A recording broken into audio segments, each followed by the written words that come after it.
E aí, turma, beleza? Professor Rafael Venâncio. Vim aqui para fazer a gravação da correção da prova da Polícia Civil de Alagoas. Infelizmente, essa prova, teve aí uma fraude notória e por conta disso a prova foi anulada, mas a gente vai fazer a correção aqui das questões para você que fez essa prova, quando for fazer da segunda vez agora, já está mais bem preparado. Falei infelizmente, não porque eu sou de acordo com a fraude, mas sim porque alguns alunos aqui do curso tiveram a aprovação de maneira suada, estudando realmente que é como tem que ser e infelizmente para essas pessoas que se dedicaram, perderam aí muito tempo investindo nos estudos, agora vão ter que refazer a prova. Mas é assim mesmo, a vida do concurseiro não é fácil, então a gente vai ter que superar essa circunstância e contudo para essa segunda prova. Então vamos lá corrigir a parte de direito constitucional da prova da Polícia Civil de Alagoas, mais precisamente para o cargo de agente, cargo de investigador. Vamos lá, começando a nossa correção. Primeira questão de constitucional. Com base nos dispositivos da Constituição Federal de 88, acerca dos direitos e garantias fundamentais e da segurança pública, julgue os itens subsequentes.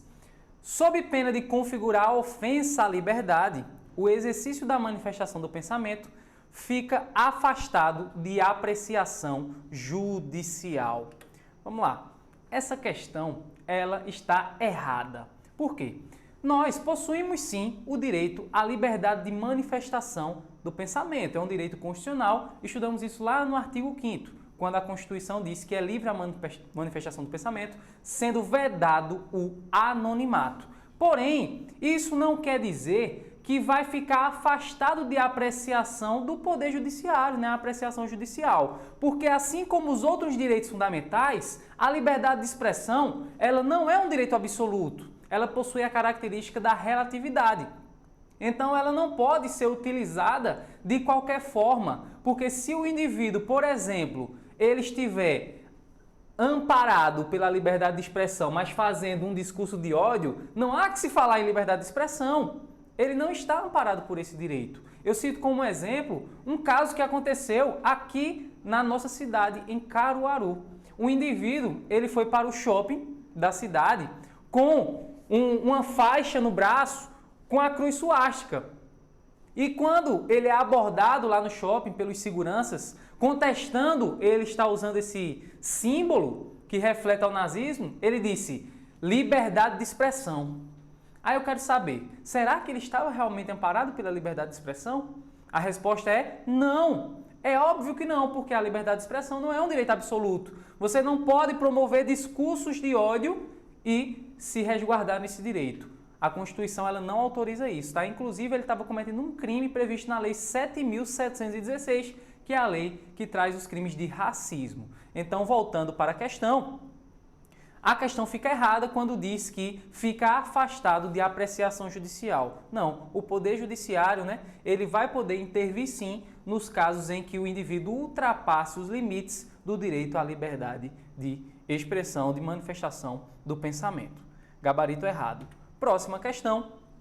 A segurança pública tem como finalidades precípuas preservar a ordem pública e garantir a incolumidade das pessoas e do patrimônio. Esse é o tipo de questão que, se você simplesmente lê o texto constitucional, você acaba acertando. Ele tratou aqui sobre segurança pública, que está previsto no artigo 144 da Constituição Federal, e o gabarito é correto, tá? A segurança pública busca justamente isso, preservar a ordem pública e garantir a incolumidade das pessoas e do patrimônio. Questão bem tranquila, simplesmente copiou e colou o texto constitucional lá no artigo 144 da Constituição Federal. Então não vamos perder muito tempo nela, vamos seguindo para a próxima pergunta. A entrada forçada em domicílio sem mandado judicial só é lícita mesmo em período noturno quando por fundadas razões justificadas posteriormente houver indicação de que dentro da residência ocorre situação de flagrante delito. Questão muito boa, que foi trabalhada em sala, por mim inclusive. Eu bato muito nessa tecla, principalmente em questões de polícia, Porque as bancas costumam fazer questões que tenham pertinência temática com o cargo que você está almejando ingressar. E violação de domicílio, né? Você fazendo prova para a polícia, será que tem a ver ou não tem? É óbvio que tem. Então, a inviolabilidade domiciliar prevista no artigo 5º, inciso 11 da Constituição é questão certa da sua prova que estuda para carreiras policiais. Logo, quando é que a Constituição autoriza a entrada no domicílio? Primeira coisa, com o consentimento do morador. Então, quando o morador ele autoriza a entrada na residência, óbvio que vai poder entrar. Mas existem algumas hipóteses que o indivíduo vai poder ingressar no domicílio, na casa do agente, ainda que sem o consentimento dele. Quais são essas hipóteses? Desastre, prestar socorro, em flagrante delito e por decisão judicial, né? Um mandado de busca e apreensão, por exemplo, desde que seja cumprido durante o dia. A questão, ela fala que, vamos voltar nela, a entrada forçada de domicílio sem mandado judicial. Então aqui é sem mandado, tá?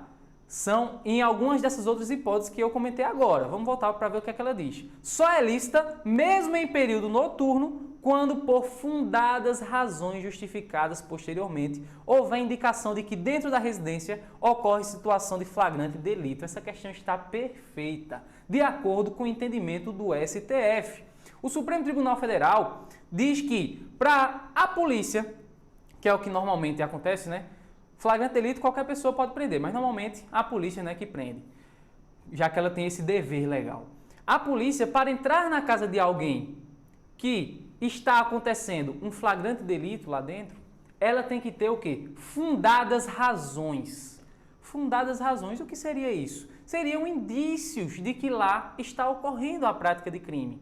A polícia não pode simplesmente entrar na casa de alguém de forma aleatória para ver se lá está acontecendo um crime. Não, isso não pode ocorrer. A polícia, antes mesmo de entrar, ela já tem que ter construído ali as fundadas razões.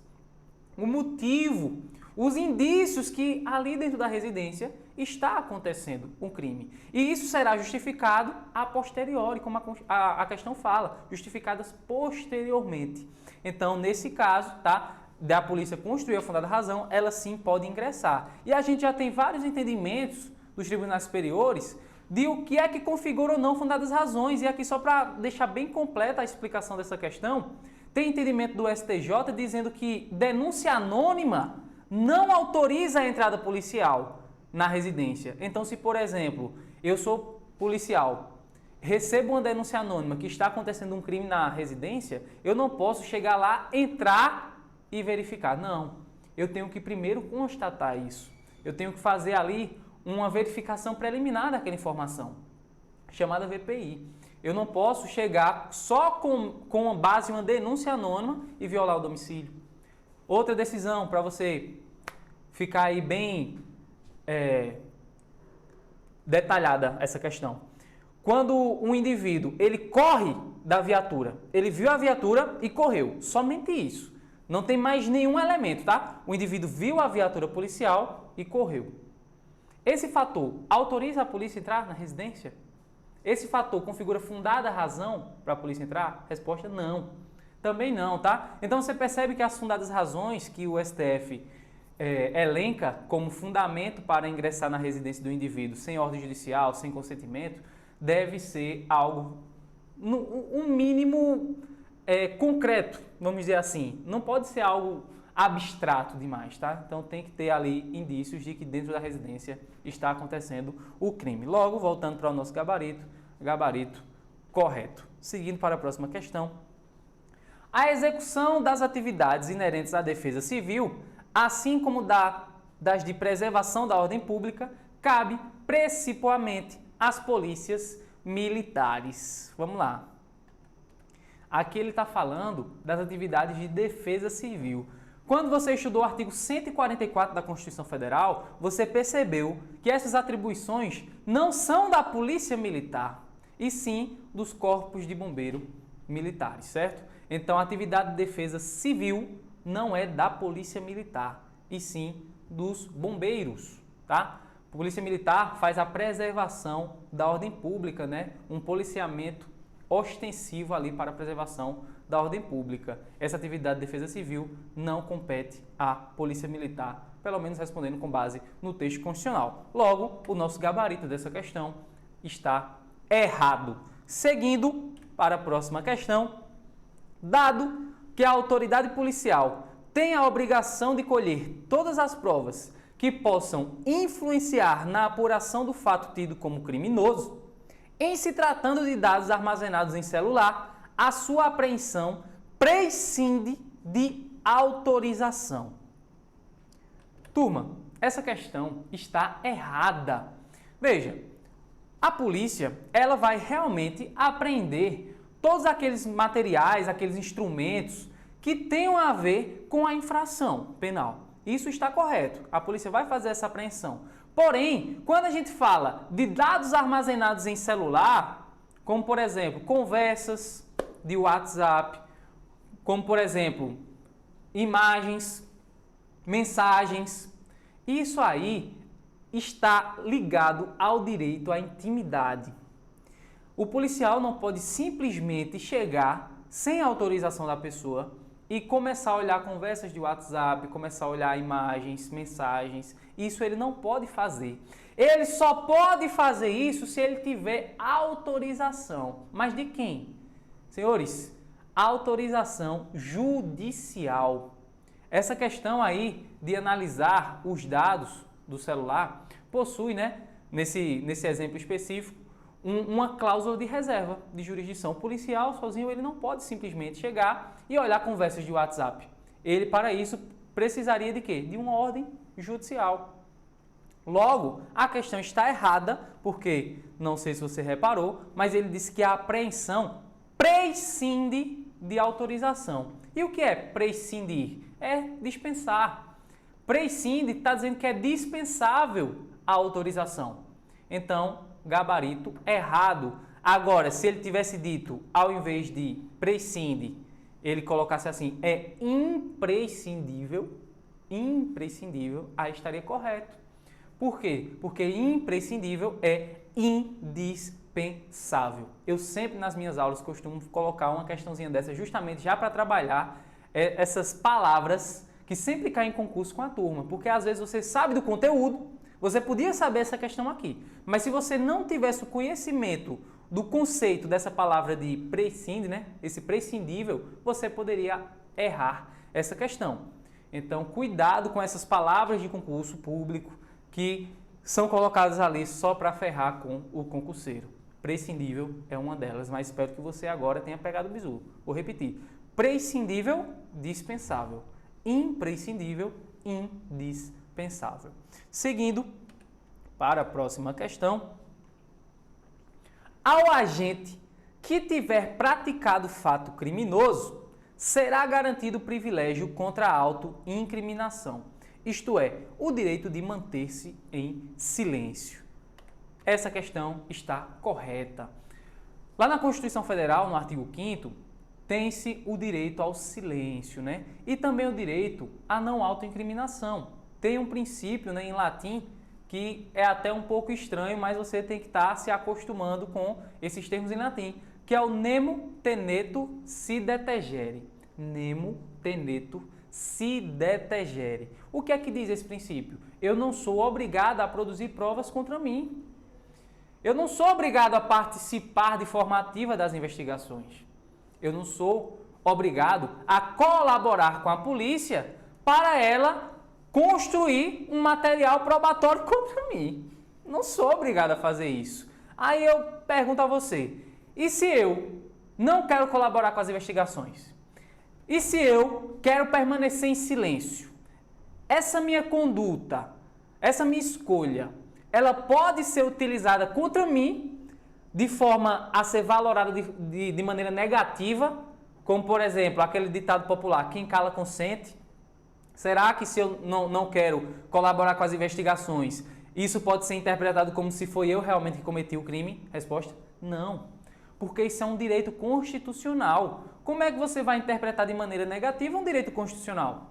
Então, você tem direito de permanecer em silêncio, que já caiu em prova. É o aviso de Miranda, avisar que você possui esse direito de permanecer em silêncio e você também tem o direito a não autoincriminação. Você não é obrigado a participar de forma ativa das investigações. E eu não sei se você percebeu, mas eu falei 2 vezes que você não é obrigado a participar de forma ativa das investigações. Você não é obrigado a participar de uma reprodução simulada dos fatos, né, a reconstituição do crime. Você não é obrigado a uma acareação, mas condutas que exijam um comportamento passivo, aí sim você vai ser obrigado. Eu vou lhe dar um exemplo. Imagina que o delegado decida proceder um reconhecimento pessoal. Você já deve ter assistido em algum filme um reconhecimento pessoal, que é aquele caso em que colocam-se ali várias pessoas em tese parecidas, uma do lado da outra, e eles ficam lá. Nos filmes sempre tem um vidro, né? Coloca um vidro lá para a pessoa que tem que reconhecer não ser vista por os indivíduos que estão ali, né, para o reconhecimento. Aí fica todo mundo aqui assim, um do lado do outro, e a vítima chega ou a testemunha chega e diz, foi aquele. Isso é um reconhecimento de pessoa, tá? Eu pergunto, será que eu, se estiver sendo investigado por algum crime, e o delegado decida fazer um reconhecimento pessoal, será que eu sou obrigado a participar? Depois dessa explicação, você pode até ficar um pouco confuso, mas preste atenção agora no detalhe. Eu vou ser obrigado a participar sim. Você não está produzindo provas contra si, não? Cuidado. Eu falei 2 vezes. Eu não sou obrigado a participar de forma ativa, mas eu sou obrigado a participar de forma passiva. Eu ficar aqui assim, numa sala, para a vítima dizer se sou eu ou não, isso é um comportamento ativo ou passivo? Olha aí o comportamento que eu estou fazendo. Passivo, eu não estou fazendo nada. Eu só estou parado. Então, nesse caso, eu sou obrigado a participar. Mas se forem comportamentos ativos, eu tendo que fazer alguma coisa, aí sim eu não sou obrigado a participar. Por exemplo, soprar o bafômetro. Soprar o bafômetro é um comportamento ativo. Ceder o meu DNA também é comportamento ativo. Não sou obrigado, tá? Mas comportamentos passivos, eu sou obrigado e o melhor exemplo é o reconhecimento pessoal. Seguindo, próxima questão. Apenas após processo judicial no qual seja homologada a opção, será considerada brasileira nata a pessoa que, nascida no estrangeiro, seja filha de pai brasileiro ou mãe brasileira que esteja a serviço do Brasil. Gabarito errado. Cuidado aqui. Cuidado. Primeira coisa que você tem que observar. Nesse caso, a pessoa nasceu no estrangeiro. Se ela nasceu no estrangeiro, qual critério de aquisição de nacionalidade está sendo adotado? Critério ius sanguinis, critério sanguíneo. Vai se analisar os ascendentes. E a questão falou que era filho de brasileiro, né? Seja o pai, seja a mãe. Filho de brasileiro que nasceu no estrangeiro, pode se tornar brasileiro? Pode. Pode. 3 situações para ele se tornar brasileiro. Primeira situação, um dos pais estar a serviço da República Federativa do Brasil. Nesse caso, é o critério sanguíneo atrelado ao critério funcional. Pergunto, se for o pai ou a mãe a serviço do Brasil e a criança nasceu no estrangeiro, nesse caso, precisa de mais alguma coisa para a criança adquirir a nacionalidade brasileira? Não, não precisa de mais nada. A questão disse, vamos lá, voltar para a questão, disse que somente após o processo judicial para homologar a opção, que seria considerada brasileira nata. Errada, por quê? Porque um dos pais estava a serviço do Brasil. Só o fato de estar a serviço do Brasil é suficiente para a criança adquirir a nacionalidade brasileira. Agora, se não estivesse a serviço do Brasil, fosse um passeio, férias, um brasileiro lá no estrangeiro, e lá nascesse um filho de brasileiro no estrangeiro, que não estava a serviço do Brasil, tá? Não estava a serviço do Brasil, aí nesse caso, 2 são as opções para essa criança se tornar brasileira nata. Primeira opção, ser registrada em uma repartição brasileira competente lá no estrangeiro. Uma embaixada brasileira, por exemplo. Nesse caso, pronto, registrou brasileiro. Não precisa de mais nada não. Agora, se nem estava a serviço do Brasil e nem foi registrado em uma repartição brasileira competente, para essa criança se tornar brasileira nata, ela vai ter que fazer o quê? Vir para o Brasil a qualquer tempo. Não precisa vir menor de idade. A qualquer tempo vir para o Brasil. E depois que ela atingir a maioridade, que aqui no Brasil hoje é com 18 anos, aí sim ela vai fazer a opção de se tornar brasileira, tá? Mas nesse caso da questão, não precisava de mais nada, porque um dos pais estava a serviço do Brasil e isso já é suficiente para a aquisição da nacionalidade brasileira. Gabarito tá errado. Seguindo para a próxima questão, a repressão do crime de tráfico de entorpecentes que não tenha repercussão internacional é a atribuição das polícias estaduais. Veja essa questão aqui. É uma questão muito complicada, vamos dizer assim. Eu, particularmente, não gostei nem um pouco dessa questão. Por quê? Veja, quando você vai estudar a Constituição Federal, lá no artigo 144, que vai tratar das atribuições dos órgãos de segurança pública, né, PF, PRF, PFF, PCI, enfim, o rol lá do artigo 144. Lá vai elencar as atribuições de cada um. E se você analisa de forma literal, uma interpretação simplesmente gramatical do artigo 144, você vai perceber que quando ele fala do tráfico de entorpecentes, ele diz que isso é uma atribuição de quem? Ele fala que é uma atribuição da PF. É uma atribuição da PF de acordo com o artigo 144 da Constituição. Mas cá entre nós, Polícia Civil, investiga ou não investiga? Não investiga tráfico de drogas? É óbvio que investiga. É óbvio que investiga. Não é uma atribuição exclusiva da Polícia Federal, tá? Mas, como aqui estava trabalhando os dispositivos da Constituição de 88, e ele estava falando aqui especificamente do artigo 144, o gabarito dessa questão vai ficar errado, porque de acordo com a Constituição de 88, lá no artigo 144, essa é uma atribuição da Polícia Federal e não das polícias estaduais. Mas eu espero que tenha ficado claro aqui, tá? Que essa resposta, ela parte de uma interpretação gramatical da Constituição. Mas, no cotidiano, e quando a gente observa até a lei de drogas, percebemos sim que a Polícia Civil também faz apuração de tráfico de drogas, tá? Questão literal aqui do artigo 144, por isso que o gabarito ficou errado. Voltando, próxima questão.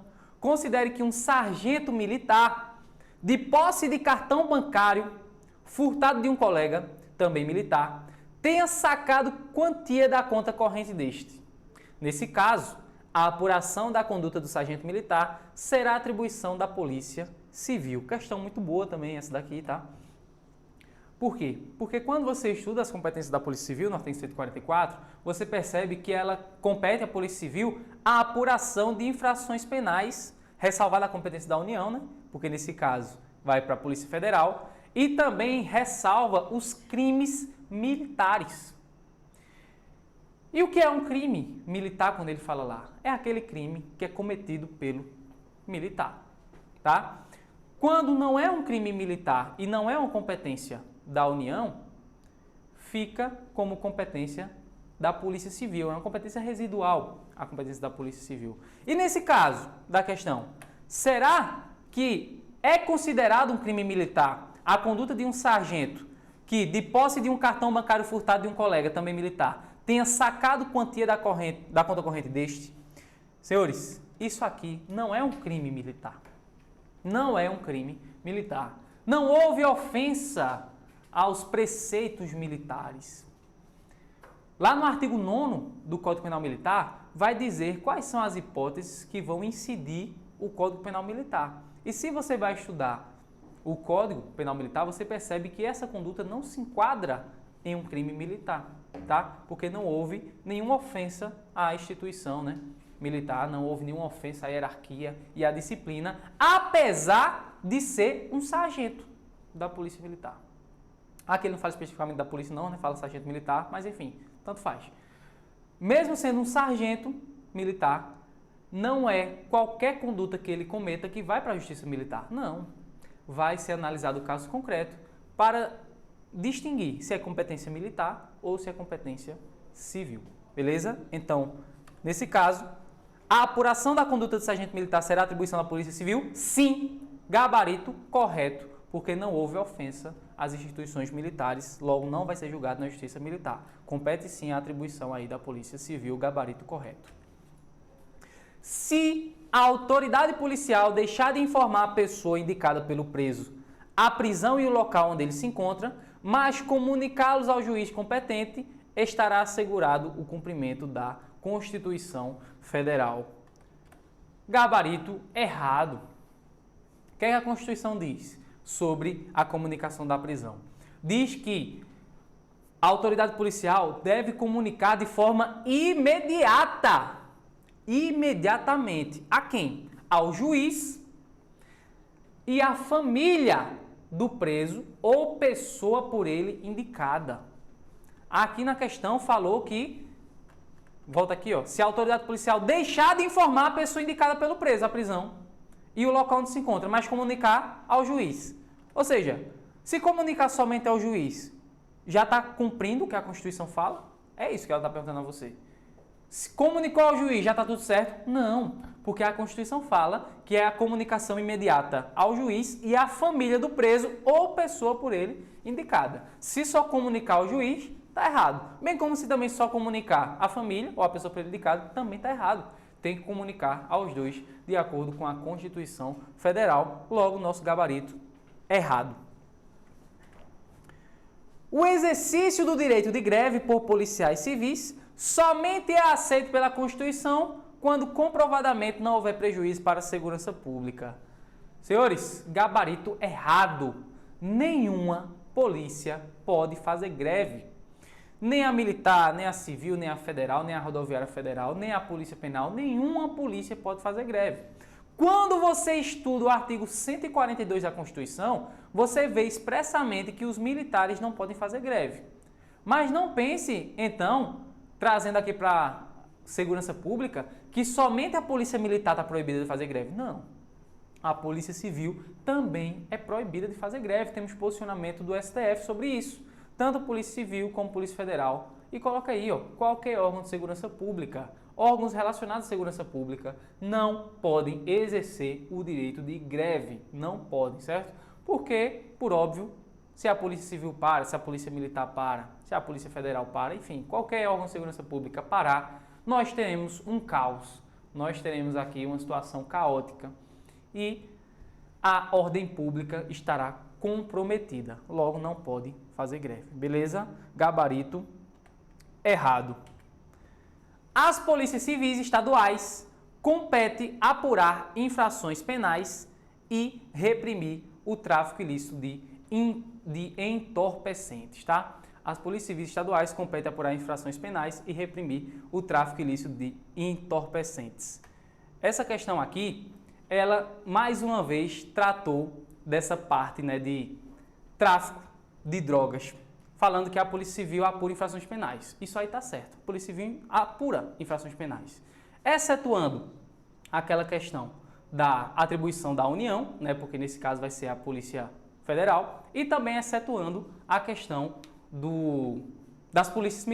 dos crimes militares, porque ou vai ser apurado pela Polícia Militar ou vai ser apurado pela instituição militar ali das Forças Armadas, né, Exército, Marinha ou Aeronáutica. Só que quando ele bate nessa tecla aqui do tráfico ilícito de entorpecentes, aí fica naquele jogo, porque a Polícia Civil, ela apura também o tráfico de entorpecentes? Na prática, ela acaba apurando, só que quando você vai lá para a Constituição Federal, ela fala que essa repressão do tráfico de drogas é uma atribuição da Polícia Federal. E teve, inclusive, uma questão aqui, e agora eu não me recordo se foi essa especificamente, que ela foi anulada pela CESP. Eu não estou aqui agora com o gabarito em mãos, mas eu lembro que teve uma questãozinha nessa parte final que foi anulada na prova da Polícia Civil. Porque quando ela fala que compete à Polícia Civil essa apuração de tráfico de drogas, pela letra fria da Constituição Federal, não, porque é uma atribuição da Polícia Federal. Mas, na prática, acaba sim também sendo uma atuação da Polícia Civil. Beleza? E com isso, nós encerramos essa parte da correção da prova de agente da Polícia Civil do Estado de Alagoas. Eu ainda vou gravar outras aulas para corrigir tanto a prova de escrivão como também a prova de soldado da Polícia Militar, para você fazer uma revisão de toda essa parte, né, e ir bem mais forte para essa segunda prova que vai ser aplicada, salvo engano, final de janeiro de 2022, tá? Então te espero aí no próximo bloco para a gente dar continuidade na correção das provas da Polícia Civil e da Polícia Militar de Alagoas. Até daqui a pouco.